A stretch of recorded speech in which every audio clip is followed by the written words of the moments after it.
Selanjutnya, bab 866, penjaga terlarang.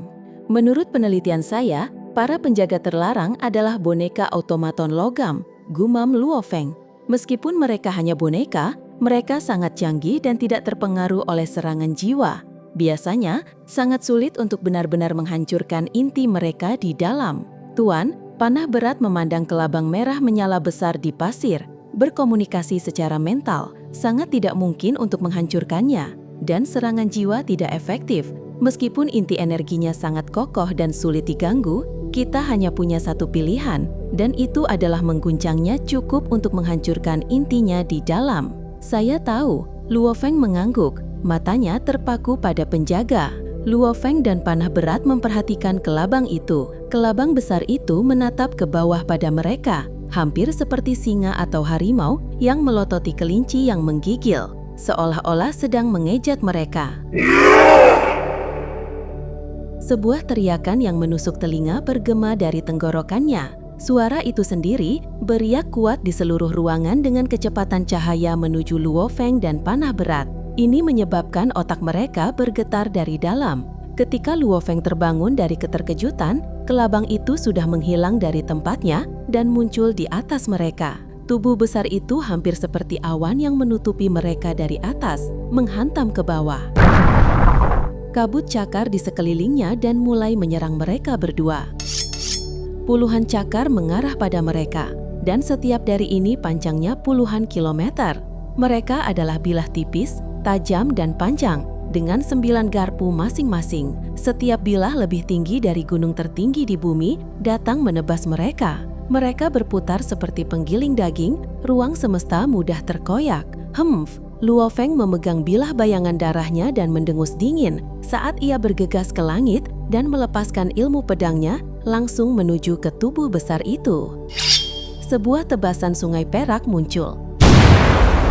Salah satu cakar berbenturan dengan bilahnya dengan dentang keras, terlempar ke samping saat cakar lain di sekitarnya bergegas dengan gila-gilaan ke arahnya. Ini sangat kokoh, bahkan bilah saya tidak bisa keluar dari ini. Luo Feng memandang cakar di sekelilingnya, ekspresinya berubah. Ia awalnya ingin menyerang tubuh kelabang itu segera. Hanya ini yang memiliki kemungkinan tertinggi untuk mengguncang dan mengganggu inti energinya di dalam. Namun, dengan cakar yang mengelilinginya, ia tidak punya cara untuk bahkan menyentuh tubuh itu. Ia mengepakkan sayapnya, menghindar berulang kali di depan cakar. Mereka tebal dan besar, oleh karena itu Luo Feng bisa dengan mudah menghindari dan menghindarinya. Hancurkan! Tidak terlalu jauh, panah berat melolong. Luo Feng berbalik untuk melihat. Energi panah berat telah melonjak saat ia juga dikelilingi oleh puluhan cakar. Ia telah melepaskan teknik amplifikasinya dan memegang busur kunonya, menarik dan menembakkan panahnya. Hanya serangan balik dari busur saja yang menyebabkan ruang di sekitarnya menjadi partikel aliran. Panah itu membentuk ilusi iblis dan sangat terkondensasi dengan energi, hampir seperti dua tembakan yang berbeda. Saat panah itu melesat keluar, ruang terbelah. Panah ganda kaisar panah berat. Mata Luo Feng berkilauan. Itu adalah satu panah tetapi memberikan efek dua. Ini bukan teknik ilusi hukum ruang angkasa, melainkan penggunaan energi abadinya yang kuat dengan gerakan hukum. Teknik busur yang ia gunakan membuatnya tampak seperti dua panah nyata ditembakkan. Saat itu, ketika panah berat dikejar oleh Luo Feng, ia bahkan tidak memiliki kekuatan yang cukup untuk melepaskan gerakan ini. Dua panah itu berbenturan keras melawan banyak cakar, menjatuhkan mereka ke samping. Panah terakhir mengenai bagian perut kelabang itu. Ini adalah kekuatan penuh dari prajurit kaisar batas.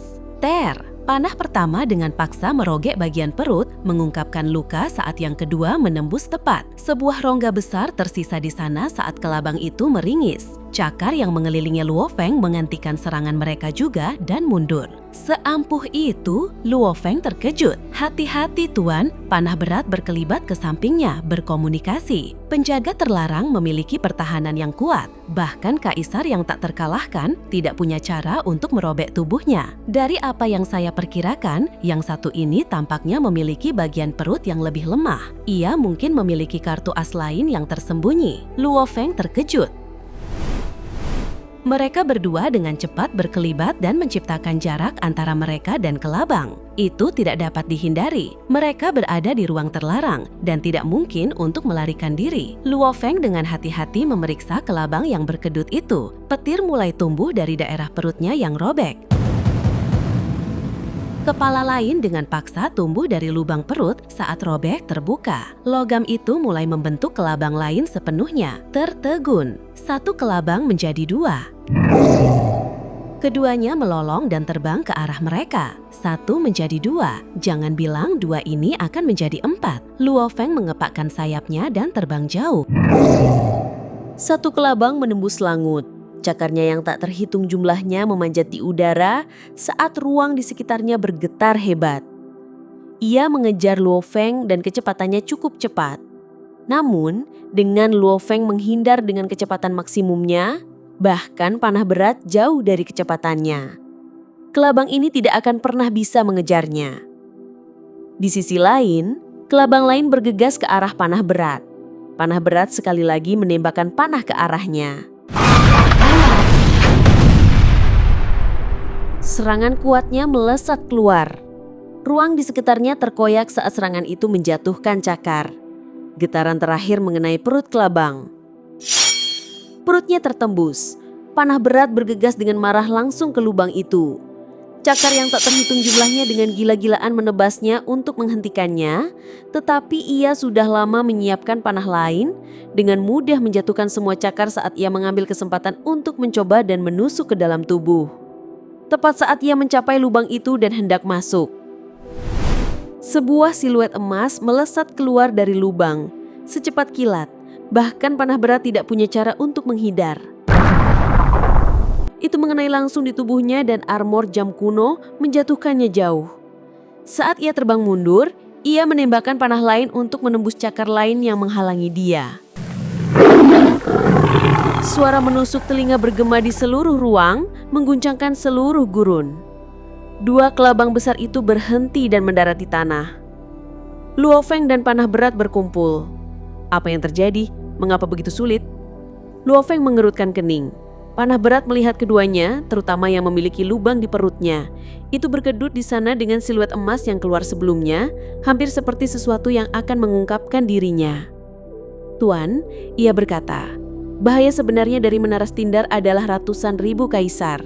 Adapun bahayanya sendiri, meskipun ada banyak, itu seharusnya tidak begitu sulit untuk kaisar batas seperti saya. Mereka biasanya tidak cukup untuk saya membakar tubuh abadi saya. Kali ini bagaimanapun ada sesuatu yang salah. Kelabang dengan lubang di perutnya terus berkedut di perutnya. Sesuatu yang emas tampaknya memanjat keluar. Dari yang saya ketahui, hanya ada satu alasan mengapa itu begitu merepotkan. Bicaralah. Luo Feng merasa ada sesuatu yang tidak beres. Panah berat adalah kaisar batas. Jika penjaga terlarang harus memaksanya untuk membakar bagian dari tubuh abadinya, lalu bukankah semua kaisar puncak dan tinggi akan mati? Sebenarnya, Menara Stindar tidak bisa begitu berbahaya. Jika medan pertempuran sangat berbahaya, mengapa begitu banyak kaisar datang? Menara Stindar biasanya sangat tenang kecuali jika bintang tersegel akan dilepaskan. Mata panah berat berkilau dengan api. Bintang tersegel akan dilepaskan? Luo Feng tertegun. Setelah kita menyelesaikan penjaga ini, Anda dapat memeriksa dengan teman-teman Anda di semesta virtual untuk melihat apakah mereka yang berada di Menara Stindar juga telah menemui bahaya. Jika sekelompok besar telah menemui masalah, maka bintang tersegel mungkin akan dilepaskan segera. Pertarungan besar akan terjadi di sini. Luo Feng menahan nafas. Mengalahkan kaisar itu mudah, menyegel itu sulit, dan membunuh bahkan lebih sulit. Dan bintang tersegel adalah harta karun penyegelan. Selama seseorang sedikit lebih kuat dari musuhnya, ia bisa menggunakan bintang tersegel untuk menyegel musuhnya di dalamnya. Musuh tidak akan pernah bisa melarikan diri karena bahannya sangat spesial. Setelah terjebak di dalamnya, bahkan seorang kesatria tidak akan bisa secara paksa keluar.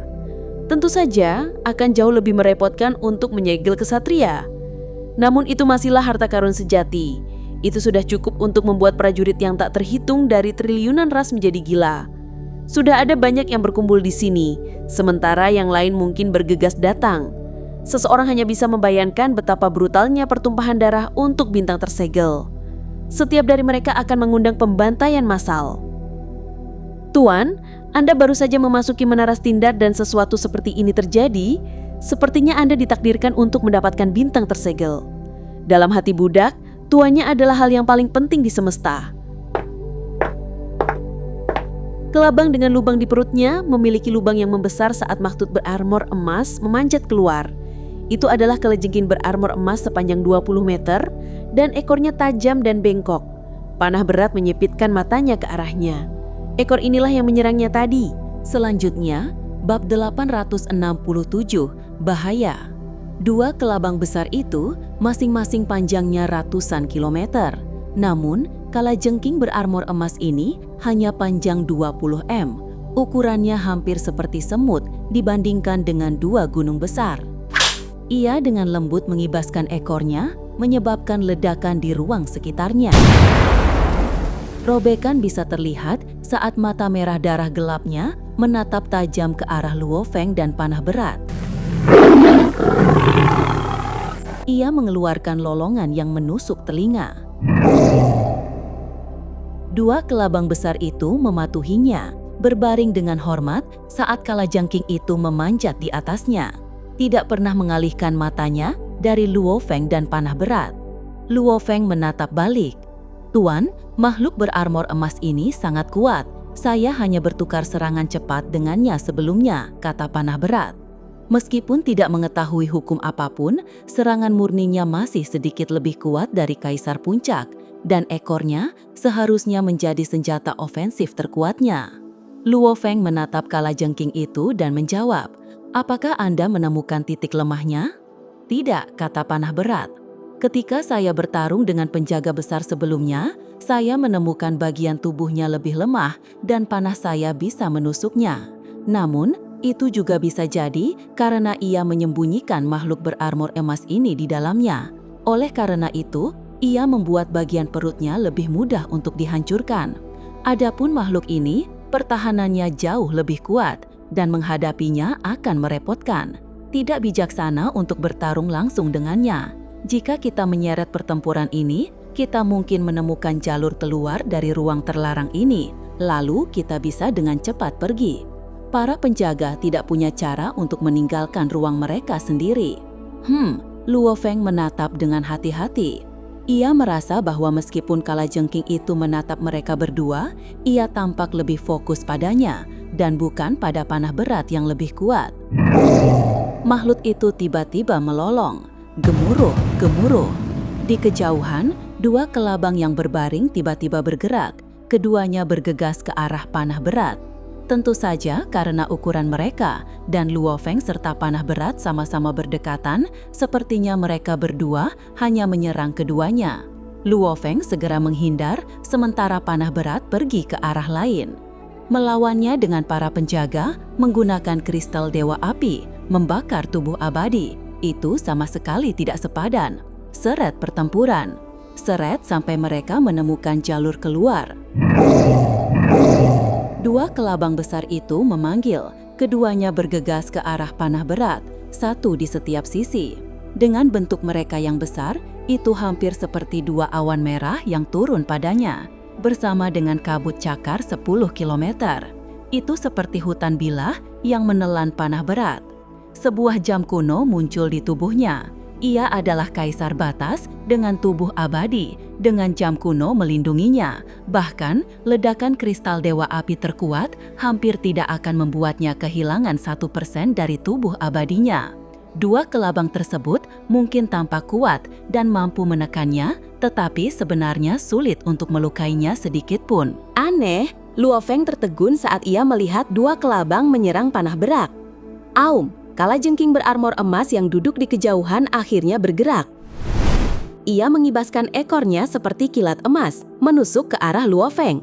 Mari kita lihat seberapa kuat kalajengking ini. Luo Feng yakin dengan pertahanannya. Ditambah lagi, kalajengking itu tidak sebesar kelabang. Terjebak oleh mereka merepotkan. Melawan kalajengking ini bagaimanapun, dengan ukuran hanya 20 m, Luo Feng bisa dengan mudah menghindar dan melarikan diri. Kalajengking emas itu adalah berkas cahaya emas, dan Luo Feng adalah berkas cahaya perak. Mereka berdua seketika berbenturan. Sebuah tebasan perak yang gemilap berbenturan dengan cakarnya, dan ekor kalajengking yang bahkan lebih cepat membentuk berkas cahaya emas, menusuk Luo Feng yang tidak stabil yang terbang mundur dari bentrokan itu. Luo Feng bagaimanapun bereaksi cukup cepat, mengibaskan sayapnya di depan. Ekor tajam itu berbenturan dengan sayap Shawu. Kekuatan ini yang telah menjatuhkan Kaisar Bata sebelumnya menyebabkan Luo Feng terlempar mundur dalam berkas cahaya perak. Adapun kalajengking, ia telah mengenai dinding yang tidak bisa bergerak. Sayap yang tidak rusak menciptakan kekuatan besar kembali padanya. Itu menyebabkan kalajengking berguling mundur untuk sementara waktu. Panah berat benar, ia mengepakkan sayapnya untuk berhenti di udara. Menatap kalajengking itu, ekor itu memang kuat. Melawan boneka automaton seperti itu, racun Feimo tidak berguna. Kalau begitu, terima serangan lain. Luo Feng memegang bilah bayangan darahnya dan seketika menjadi berkas cahaya yang bergegas maju. Kalajengking itu juga bergegas ke arahnya. Kekuatan melawan kekuatan. Ia tidak memiliki rasa takut. Luo Feng mengangkat bilahnya. Kalajengking itu menggunakan capitnya untuk bertahan. Wah! Sayap kanan Luo Feng mengepak keras saat ia melepaskan kebijakan bulan. Seseorang harus tahu bahwa teknik puncak ini diciptakan untuk penggunaan sayap dan kemudian diadaptasi untuk bilah. Kalajengking yang sedang bertahan melawan bilahnya tiba-tiba terkena sayap perak dan kehilangan keseimbangan karena jarak antara mereka terlalu dekat. Luo Feng telah melepaskannya ketika mereka sudah sangat dekat. Tepi sayap itu sangat tajam, dan sebagai harta karun sejati, ketajamannya melebihi bilah apapun. Hua! Ruang di sekitarnya terkoyak hampir seolah-olah dewa tak terkalahkan untuk menyerang. Sebuah cahaya perak mengikuti robekan itu dan menebas tubuh kalajengking. Saat menyentuh, itu menjadi energi ruang angkasa khusus dari sayap Shawu yang menusuk ke dalam. Bahkan keabadian yang menghadapi energi ini akan memiliki tubuhnya hancur sedikit. Pertahanan kalajengking itu secara alami melemah. Sebuah suara aneh hampir seperti guilotin yang membanting ke batan baja bisa terdengar. Saat kalajengking itu berguling mundur, armor emas itu tampak tidak rusak, namun pasti ada kerusakan di dalamnya. Kalajengking itu bagaimanapun terus bergulir ke gurun yang jauh sampai berhenti tidak bergerak. Dua kelabang besar yang jauh segera terbang. Mereka tidak peduli dengan panah berat lagi. Salah satunya membuka mulut besarnya dan menelan logam dari kalajengking. Setelah itu ia melirik Luo Feng dan panah berat sebelum menggali ke dalam pasir. Dua kelabang itu menggali jauh ke dalam pasir dan ketenangan mengikutinya. Panah berat terbang mendekat dan mendarat di samping Luo Feng. Semudah itu, Luo Feng mengerutkan kening. Panah berat yang telah menyaksikan pertarungannya berkata, "Tuan, saya hanya sedikit berbenturan dengan ekornya sebelumnya. Adapun pertahanan tubuhnya, saya tidak jelas tentang itu. Serangan Anda sebelumnya memang menyebabkan kerusakan pada inti energinya di dalam. Itu bagaimanapun jauh lebih kecil, dan kekuatan serangannya bisa dengan mudah mencapai intinya." Mendengar penjelasannya, Luo Feng setuju. Boneka automaton memang seperti itu. Menghancurkan tubuh mereka sulit. Biasanya satu-satunya cara untuk menghadapi mereka adalah menghancurkan inti mereka di dalam. Namun, ia masih merasa ada sesuatu yang tidak beres. Panah berat tidak pernah menemui penjaga yang begitu merepotkan setelah bertahun-tahun di sini. Ini baru pertama kalinya saya, dan ini ruang terlarang pertama saya. Namun ini terjadi. Juga, kalajengking emas itu ditarik keluar oleh panah berat. Namun, ia memilih untuk tidak menghadapinya tetapi bergegas ke arah saya. Dan saya bisa merasakan tatapan kedua kelabang dan kalajengking memiliki emosi. Mereka dipenuhi dengan niat membunuh dan mencoba membunuh saya. Apakah kedatangan saya membangkitkan pertahanan mereka? Ia mengerutkan kening, merenung sesuai dengan situasi sebelumnya.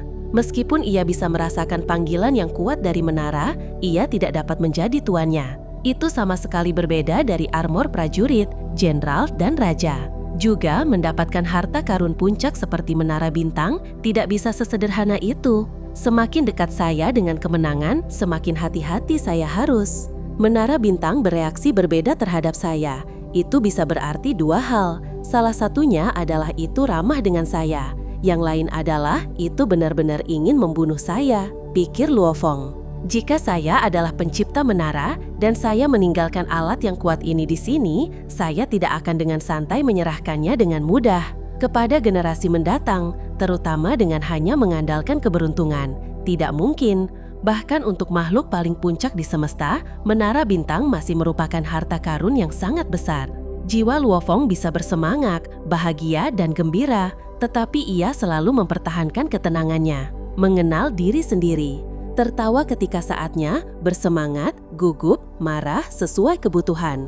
Segalanya hanyalah menjadi dirinya sendiri, namun itu tidak berarti bahwa ia akan kehilangan dirinya pada emosi-emosi ini, atau benar-benar percaya bahwa keberuntungannya luar biasa. Dengan mudah mendapatkan harta karun sebesar menara bintang. Jika ia seperti itu, ia sangat mungkin akan kehilangan nyawanya. Saya punya firasat. Menara bintang mungkin tempat di mana saya mati. Luofeng menggihat ke sekeliling ruang terlarang gurun. Kalajengking berarmor emas dan kelabang memiliki emosi di mata mereka. Mereka dipenuhi dengan niat membunuh yang membuat Luofeng bergidik. Ia tidak takut pada para penjaga, melainkan pada seluruh menara. Menara bintang memiliki tuan sebelumnya, dan tuannya sangat mungkin adalah pencipta manual tanpa nama. Saya beruntung dalam memperoleh manual itu. Jangan bilang bahwa menara itu secara khusus digunakan untuk menghadapi orang-orang beruntung seperti saya yang mendapatkan manual itu secara tidak terduga, pikir Luofeng. Keberhasilan berarti saya akan hidup, kegagalan berarti kematian. Banyak pikiran berkelipat di dalam benaknya. Tuan, saya telah menemukan jalurnya. Panah berat berteriak, membangunkan Luofeng dari pikirannya. Ah, jalur. Luofeng melihat ke sana. Tuan, di sini. Panah berat berjalan di depan. Mereka dengan cepat mencapai jauh. Di sana di tengah gurun ada pusaran, dan di dalam kegelapan ada cahaya bintang. Ini adalah jalurnya. Saya telah melalui jalur seperti itu berkali-kali, kata panah berat. Luofeng mengangguk. Ayo pergi. Mereka melangsung ke dalam pusaran. Selanjutnya, bab 868, nama manusia. Saat mereka melangkah masuk, mereka mendarat di permukaan batu, meninggalkan ruang terlarang gurun. Ini, Luofeng terkejut dan melihat sekeliling. Di dalam ruang yang luas, sebuah jembatan batu berputar ke kejauhan, tapi tidak ada balok yang menopangnya. Ia hanya melayang di sana ke bawah. Tuan, ini adalah jalur. Panah berat mendarat di samping dengan hormat menunjuk ke ujung jembatan. Tidak ada apa-apa di sana. Mencapai ujung jalur ini mengarah ke ruang terlarang lain. Apa yang ada di bawah?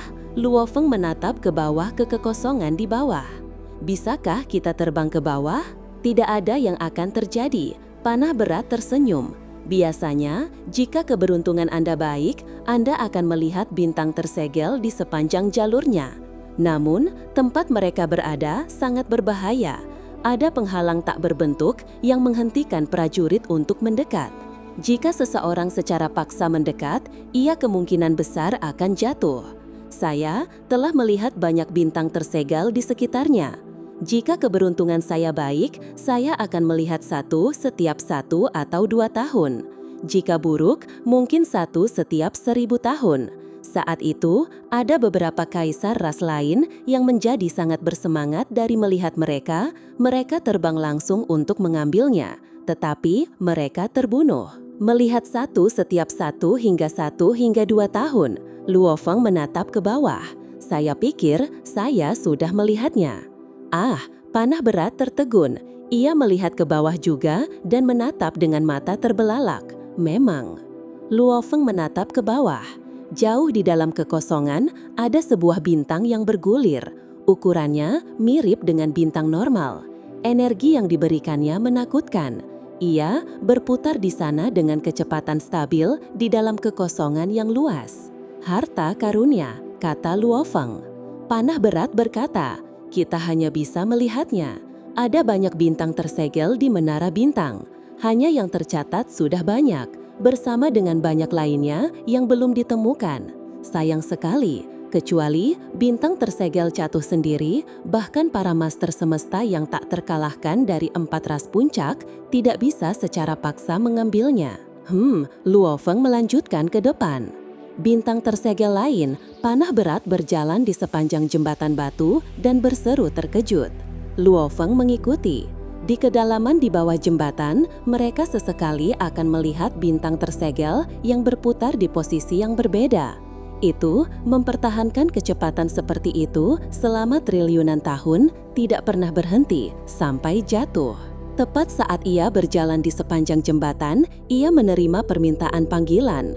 Ia segera mengiring seutas kesadaran ke dalam jaringan semesta virtual untuk menerima panggilan.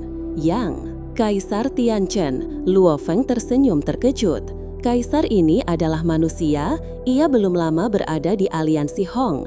Tetapi, ia telah berbicara dengan beberapa kaisar manusia di dalamnya. Banyak dari mereka entah tenggelam dalam pelatihan mereka sendiri, atau terlalu bangga, atau menjelajahi wilayah rahasia entah. Meskipun Luo Feng tidak mendapatkan kesempatan untuk menemui banyak dari mereka, ia telah mengumpulkan sebagian besar informasi dasar mereka. Saya di Menara Bintang, melalui sistem tentara, itu menunjukkan kepada saya bahwa Anda berada di dekatnya. Oleh karena itu, saya segera mengirim pesan, kata Tianchen. Luo Feng mengangguk. Sistem tentara mengkompilasi lokasi semua tentara dan menyiarkan dalam sistem semesta virtual. Bahkan, di lingkungan khusus seperti ruang terlarang, di mana seseorang bisa memindahkan ruang lain, mereka masih bisa menemukan sekutunya. Saya sudah menghubungi beberapa teman baik karena saya diserang oleh para penjaga terlarang di dalam ruang itu. Jarang bagi mereka begitu mengganggunya. 3 teman yang saya hubungi mengalami hal yang sama. Bagaimana dengan Anda? Ia bertanya. Anda juga. Saya juga diserang oleh para penjaga juga, kata Tianchen. Ini menjadi serius. Sepertinya kemungkinan bintang tersegel jatuh sangat tinggi, kata Tianchen. Yang, jika bintang tersegel jatuh, ruang terlarang di dalam menara akan terus menarik para prajurit lebih dekat. Ini secara alami akan mengumpulkan semua prajurit ke tempat bintang itu akan jatuh.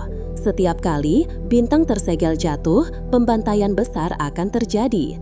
Anda harus berhati-hati juga. Saya memasuki ruang saya berikutnya sekarang. Setelah mengakhiri panggilan dengan Chen Chen, Luo Feng menerima 6 panggilan lagi dari sekutu yang berada di dekatnya. Sekutu apapun dalam area 1 miliar kilometer akan dapat mendeteksinya.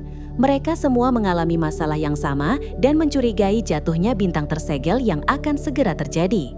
Setelah berbicara dengan mereka, sepertinya kemungkinannya sangat tinggi. Sebuah bintang tersegel benar-benar akan jatuh, Luo Feng sekarang siaga.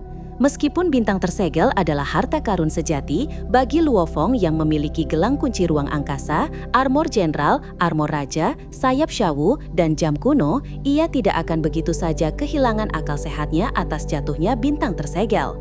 Dengan perspektifnya dan panggilan kuat dari menara, visinya jauh lebih tinggi dari yang lain. Sebuah bintang tersegel hanya jatuh sekali dalam waktu yang sangat lama.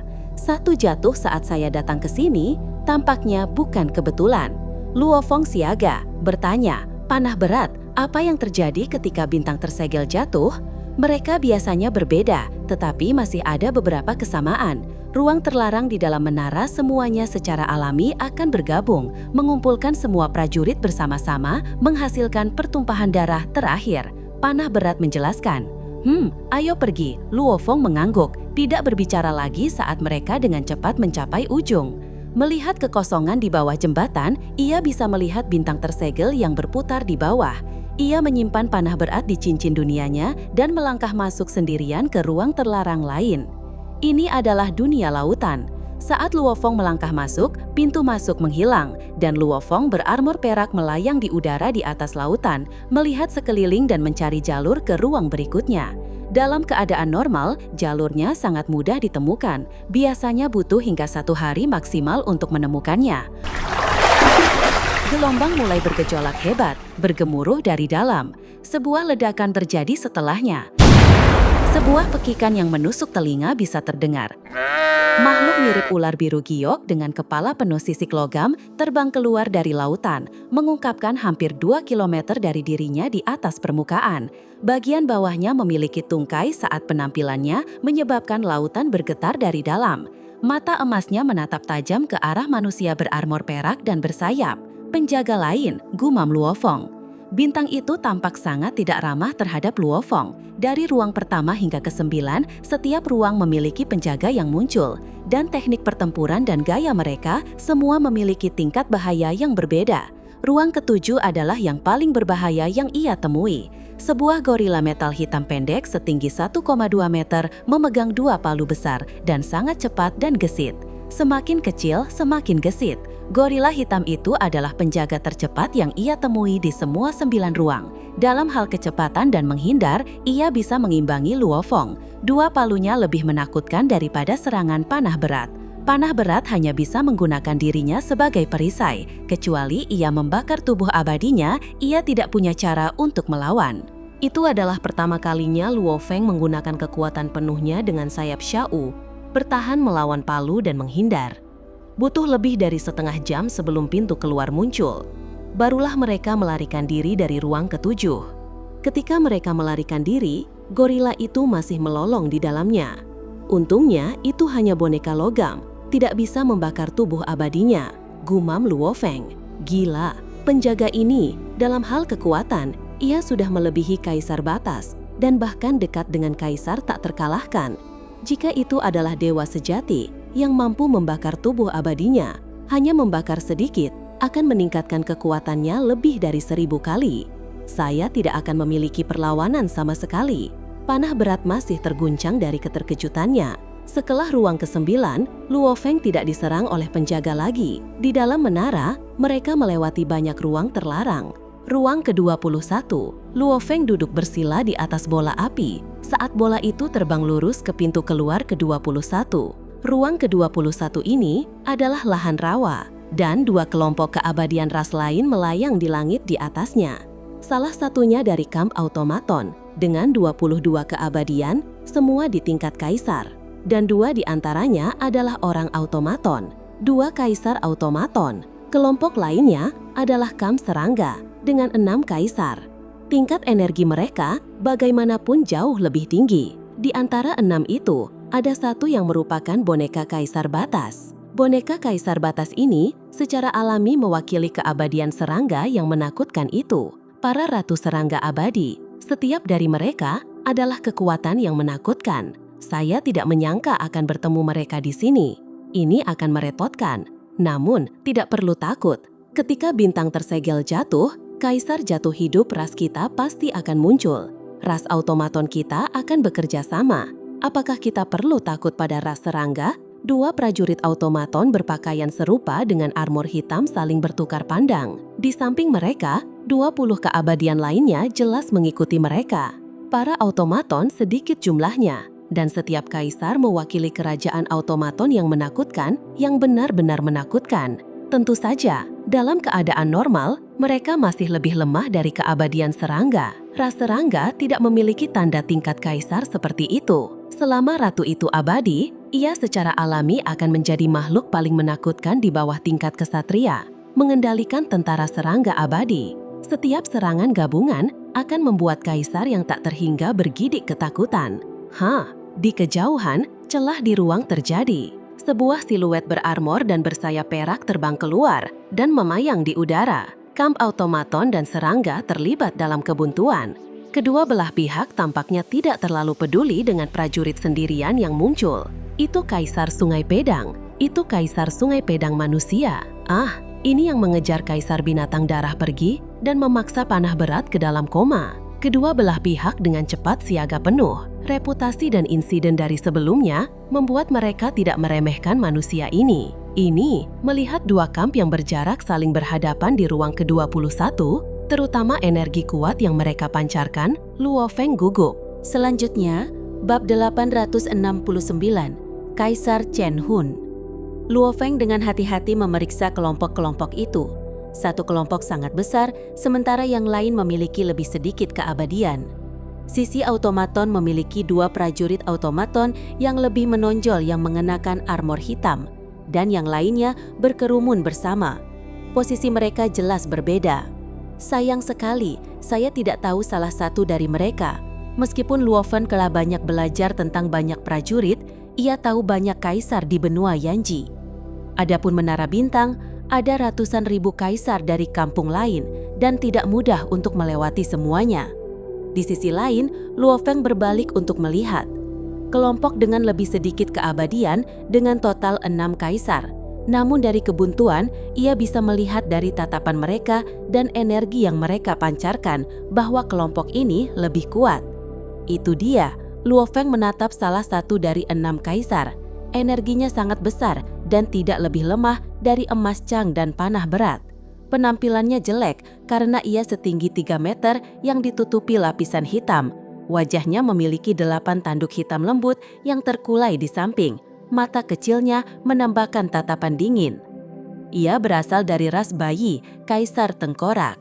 Reputasinya sangat besar di seluruh medan pertempuran ketujuh. Namun, ia terkenal bukan karena ia adalah Kaisar Batas, dan bahkan bukan karena ia berasal dari ras bayi, melainkan karena ia adalah budak jiwa, budak yang dikontrol oleh Ratu Serangga. Kehadirannya di sini berarti tuannya juga ada di sini. Ratu klan Serangga, Luo Feng menegang di dalam, Nancheng. Nancheng adalah nama yang dilaporkan ratu itu sebelumnya. Di dalam klan Serangga, tidak ada pemisahan kelas di antara para keabadian, tidak ada pejabat atau kaisar. Ratu itu secara alami hanya disebut Nancheng tanpa gelar kaisar. Namun di dalam medan pertempuran ketujuh, banyak prajurit telah mengumpulkan informasi tentangnya karena ia adalah ratu klan Serangga. Ratu Serangga Nancheng, ia mengendalikan beberapa kaisar batas dan puncak. Di antaranya, Kaisar Tengkorak ras bayi adalah yang memiliki pertahanan terkuat. Oleh karena itu, ia biasanya menggunakannya untuk bergerak, sementara ia dan tentaranya tetap tersembunyi di dalam cincin dunia, pikir Luo Feng. Tidak heran, sisi automaton ditekan meskipun mereka kuat.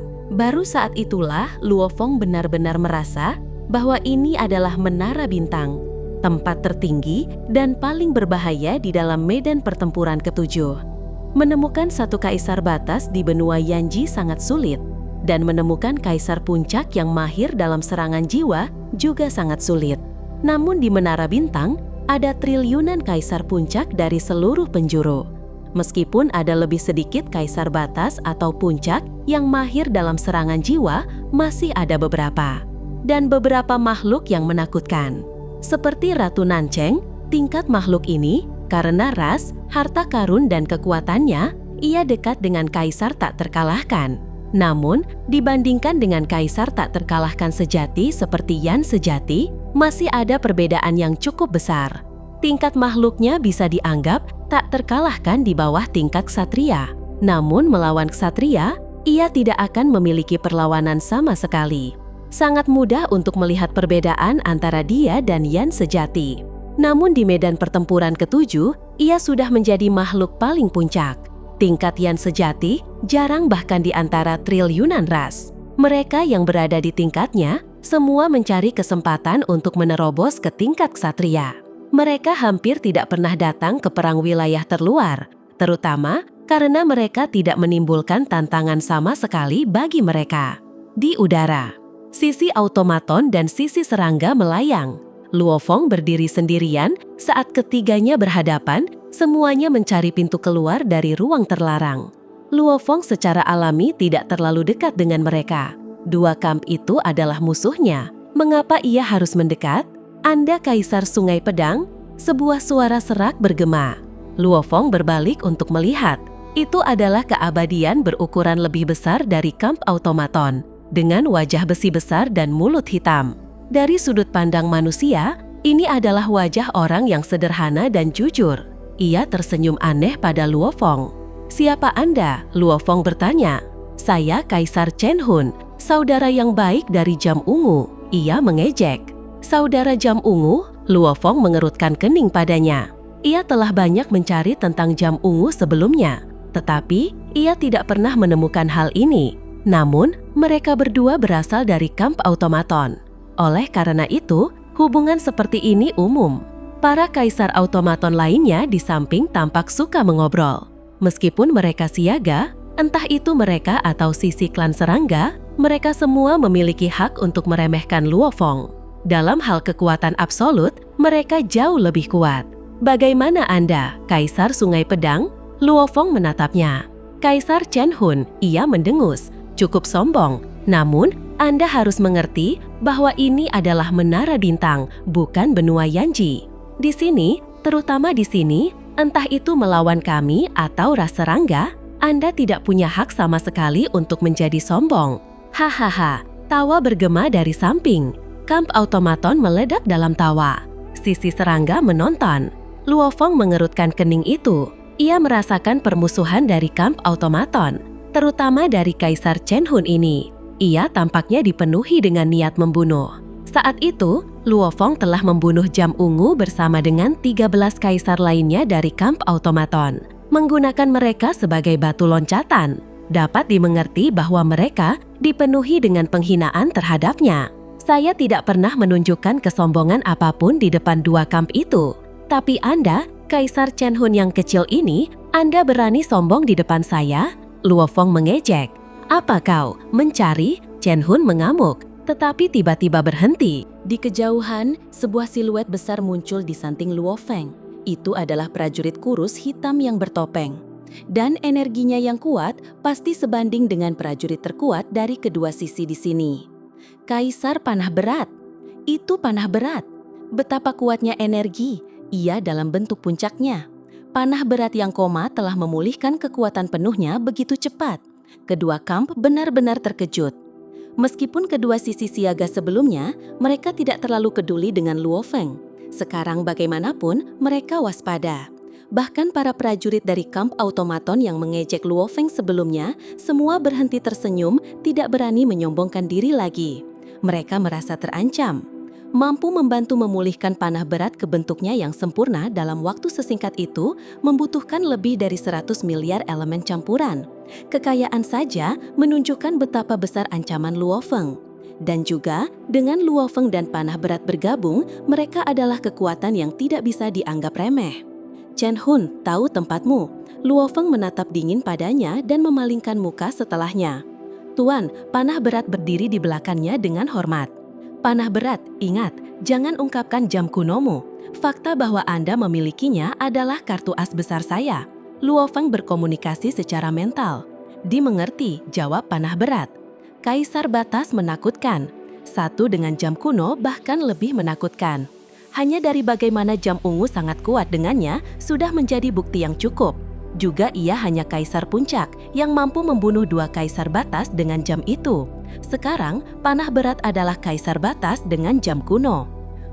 Luo Feng melihat kedua sisi. Ia sangat jelas di dunia prajurit menunjukkan kekuatan dengan tepat adalah cara untuk memenangkan rasa hormat. Jika ia tetap rendah hati sepanjang jalan, ia akan diintimidasi. Bahkan Kaisar Puncak Chen Hun mencoba berdiri di atasnya. Tiba-tiba, kami telah menemukan pintu keluar. Pintu keluar. Hua, hua. Kedua sisi segera terbang ke kejauhan. Luo Feng dan panah berat terbang maju juga. Pintu keluar paling dekat dengan sisi kamp serangga. Luo Feng dan panah berat lebih dekat daripada para automaton. Kamp automaton adalah yang terjauh. Tiga kekuatan terbang menuju ke pintu keluar. Kaisar Sungai Pedang, kamp automaton dan kamp serangga akan maju terlebih dahulu. Anda harus menunggu di belakang. Chen Hun berteriak padanya. Luo Feng berbalik ke belakang untuk melihat. Chen Hun terbang dengan kelompok kaisar besarnya. Matanya gembira, dipermalukan sebelumnya, namun kata-katanya menyiratkan kedudukan mereka yang berbeda. Bahwa kamp mereka lebih kuat dan mereka secara alami harus pergi terlebih dahulu. Luo Feng berbalik dan terus menuju ke depan. Sungai Pedang, ekspresi Chen Hun berubah. Ia segera mengamuk dan berteriak. Mencari mati. Luo Feng berbalik dengan ganas. Hua, panah berat seketika menyerang. Ia bergegas lurus ke arah Chen Hun karena jarak mereka tidak terlalu besar. Dengan satu terbang ke depan dan yang lain bergegas kembali ke arahnya, mereka seketika terhubung. Panah berat memegang bilah busur dan bersinar dengan cahaya ungu. Cues, cues, dua kilatan terjadi, dan bilah itu menebas tubuh Chen Hun. Ia seketika dipotong menjadi 3 bagian. Matanya masih awalnya gembira. Tanpa membakar tubuh abadimu, Kaisar Batas tidak bisa membunuhku. Aksimu hanya memulai pertarungan. Dan ketika dua prajurit automaton itu bergerak, Anda akan mati. Setelah itu matanya dipenuhi dengan keterkejutan. Dua bilah busur itu ditutupi dengan racun Feimo. Mereka penuh dalam tubuhnya dan menghancurkannya dari dalam. Kaisar Chen Hun mati. Sisi serangga dan sisi automaton semua menonton dengan kaget saat tubuh abadi Chen Hun hancur. Mereka tidak bisa membayangkan bagaimana Kaisar Puncak bisa jatuh begitu mudah. Panah berat memegang bilahnya dengan dingin dan melihat armor, senjata, dan harta karun yang tertinggal, berkata dengan dingin, "Mempermalukan tuan saya, Anda pantas mati." Selanjutnya, bab 870, para prajurit berkumpul. Chen Hun jatuh begitu saja. Kamp Automaton benar-benar tertegun. Mereka segera menduga bahwa Kaisar Sungai Pedang yang terkenal memiliki beberapa teknik khusus, membeli beberapa senjata khusus dari semesta. Bagaimanapun, meskipun panah berat adalah kaisar batas, ia tidak bisa begitu saja membunuh kaisar puncak lain begitu saja. Bilah yang ia gunakan pasti istimewa, entah bahannya istimewa atau ada sesuatu yang unik tentangnya. Sangat boros. Kaisar Sungai Pedang itu pasti memiliki semacam latar belakang. Sebelum namanya menjadi besar, saya dengar ia mendapatkan harta karun Menara Pengorbanan, dan seketika berbeda. Harta karun itu pasti mengejutkan, memungkinkannya untuk membeli senjata seperti itu. Para prajurit lain dari Kamp Automaton, termasuk para prajurit di Kamp Serangga, semua dengan cepat menyimpulkan. Kedua sisi mulai lebih memperhatikan Kaisar Sungai Pedang, tidak berani dengan bodohnya pergi menghinanya lagi. Meskipun begitu, Kamp Automaton masih terbuat dari kaisar dengan 2 prajurit automaton di dalamnya. Bukan berarti mereka telah diintimidasi, tetapi bisakah mereka menelannya begitu saja? Jika mereka bahkan tidak melakukan apapun untuk rekan mereka yang jatuh, itu akan menjadi aib yang terlalu besar. Sungai Pedang, apa yang Anda lakukan? 2 prajurit automaton berarmor hitam dengan kulit hijau sedikit meraung. So, panah berat sudah kembali ke sisi Luo Feng, hormat seperti sebelumnya. Namun tidak ada yang bisa melupakan betapa kejamnya ia sebelumnya. Keabdian automaton. Luo Feng berkata dengan dingin, "Saya tidak pernah mencari-cari masalah dengan kamp Anda atau serangga. Namun Chen Hun yang kecil itu berani menghina saya. Apakah Anda benar-benar berpikir bahwa dengan sekutu di sekitar saya tidak akan bereaksi terhadap penghinaan? Ia lupa, kebanggaan prajurit tidak tunduk pada penghinaan atau tantangan. Kecuali ia memiliki kekuatan yang cukup. Sayang sekali bawahan saya panah berat membuktikan satu hal, bahwa ia terlalu lemah. Karena ia berani menghina saya, maka ia seharusnya siap untuk menerima serangan saya." Tatapan Luo Feng menyapu Kamp Automaton. "Saya percaya bahwa kalian semua melihat semuanya dan memahami alasan saya. Jika Anda ingin bertindak karena idiot itu sebelumnya, saya akan menyambut Anda. Karakter saya adalah sedemikian rupa sehingga saya biasanya tidak bertarung dengan orang yang tidak saya dendam dengannya. Saya ingin menyimpan kekuatan saya untuk jatuhnya bintang tersegel. Membuang-buang kekuatan sekarang hanya akan mengarah pada penyesalan nanti. Itu akan memungkinkan yang lain untuk mendapatkan keuntungan." Para prajurit automaton semua menatap klan serangga di depan. Ada 3 kekuatan sekarang. Luo Feng adalah yang terlemah, Kamp Automaton sedikit lebih kuat, dan klan serangga adalah yang terkuat. Jika sisi automaton bertarung dengan Luo Feng, mereka pada akhirnya mungkin akan dipilih oleh klan serangga setelahnya. Bintang tersegel adalah yang paling penting. Mari berharap Anda bisa bertahan sampai saat itu. Prajurit automaton yang memimpin meraung. "Mari berharap Anda bisa melakukan hal yang sama." Luo Feng tersenyum. Setelah itu mereka tidak berbicara lagi. Sisi serangga kecewa, tetapi ini masih dalam harapan mereka. Para prajurit yang tidak terlalu berbeda dalam kekuatan hampir tidak pernah benar-benar bertarung. Siapa yang akan menyerang jika mereka tidak memiliki jaminan? Tanpa manfaat apapun, apa gunanya? Kematian Chen Hun memaksa sisi automaton untuk mempertanyakan Luo Feng, dan ia menjawab dengan sesuai. Semua orang mengerti alasannya, adapun menyelesaikan hutang, apakah itu mungkin? Siapa yang akan cukup bodoh untuk mempertaruhkan hidup mereka melawan Kaisar Sungai Pedang yang bahkan bisa memperbudak Kaisar Batas? Tampaknya bermartabat di permukaan, tetapi di dalamnya mereka semua serakah. Ada manfaat dari kekacauan, gumam Luo Feng. Sejarah Tiongkok kita telah melihat semua ini, segalanya demi manfaat. Sisi serangga, sisi automaton, dan Luo Feng dengan panah berat. 3 kelompok itu memasuki ruang terlarang berikutnya. Saat mereka masuk, mereka menemukan bahwa sudah ada 2 kelompok keabadian di sana yang juga terjebak dalam kebuntuan. Salah satunya adalah kampung manusia dan yang lainnya adalah sisi serangga. Kaisar Tianchen, Luo Feng melihat pria bermata 3 dengan rambut coklat panjang di dalam kampung manusia. Itu adalah Kaisar Tianchen, Kaisar Puncak.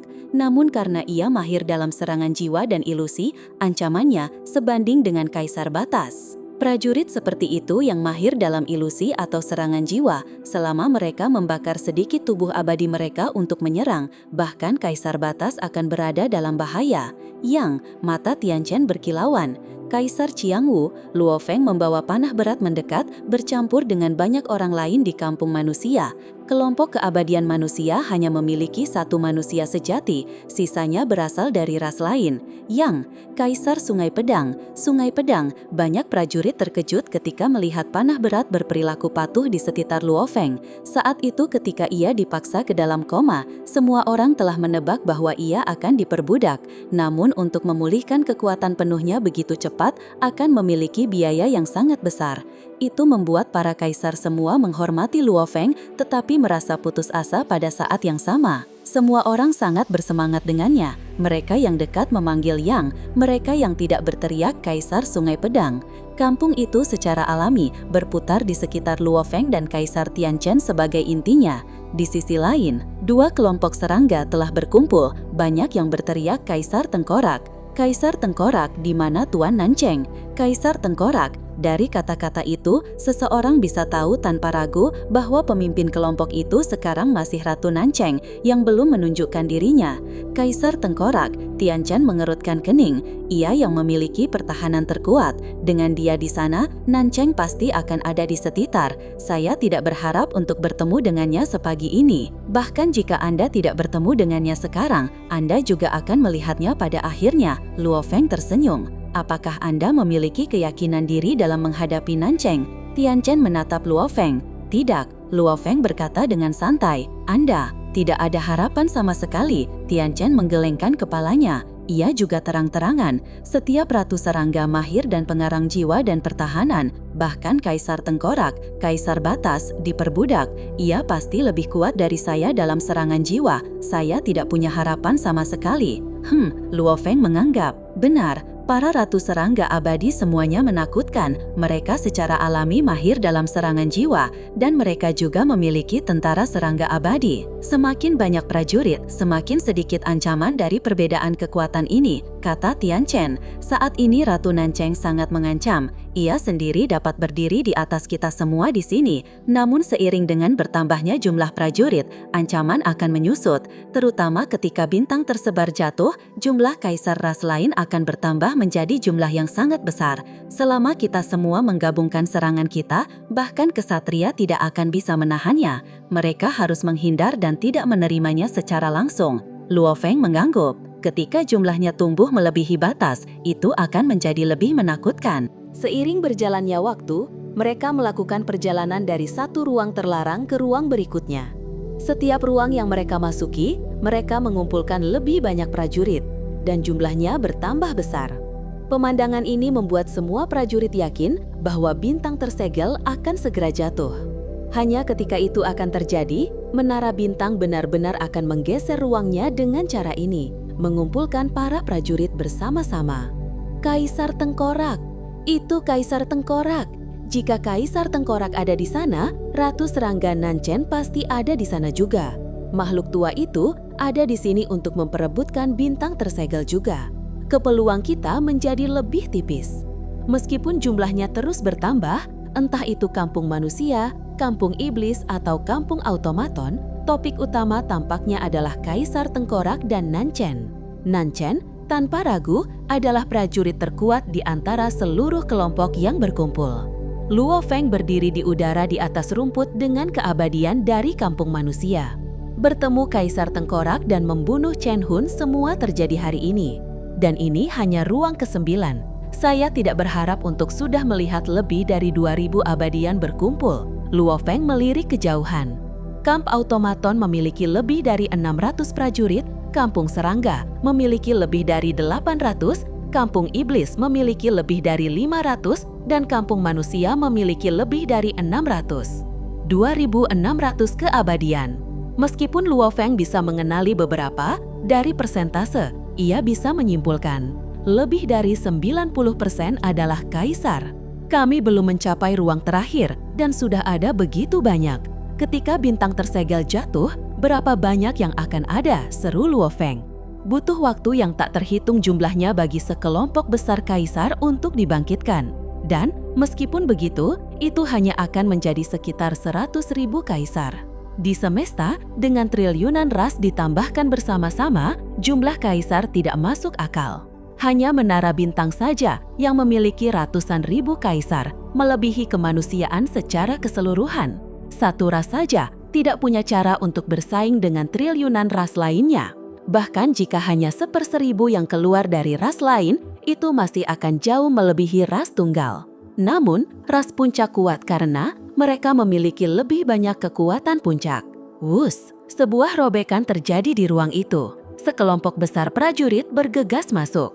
Itu pintu keluar, Luo Feng melirik. Ada lebih banyak keabadian sekarang. Itu sebagian besar 2 kamp. Satu dari kampung serangga dan yang lainnya dari manusia. Tidak, ada 3 kamp. Mata Luo Feng berkilauan. Memang, ada 3 kamp dari gelombang ini. Kamp serangga memiliki lebih dari 100, manusia memiliki lebih dari 30, dan kampung iblis hanya memiliki 1.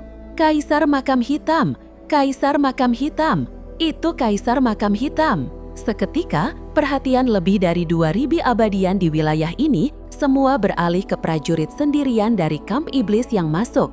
Ia membawa bilah berwarna darah besar di punggungnya, ditutupi sisik merah darah, dengan 1 tanduk di kepala serigalanya. Wajahnya memiliki 1 urat hijau dan 1 berwarna darah. Dengan 9 ekor bersisik, ia melangkah melalui ruang itu.